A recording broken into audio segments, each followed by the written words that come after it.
แก้วใหญ่เอ้ยเจ้ามานั่งนี่ลิ้นแล้วเขาเจ้าจึงมาหาเจ้าคอยนั่งก็เจ้าบอกล้าเด้ ผู้สาวเขาอยากอายก็เห็นผู้บ่าว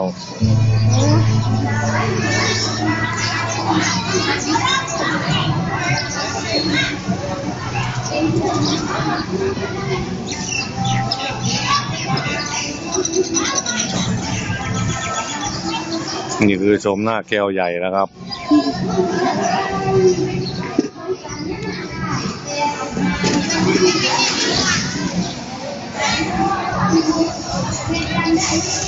เอาเขามาร่วมกันอยู่นี่เบิร์ดบริน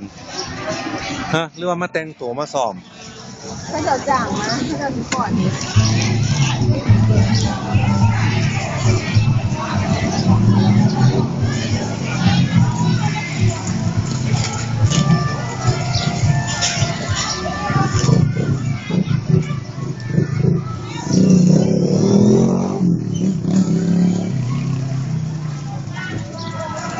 หมดตุกก็จะการน้ำแข็งดีเนาะ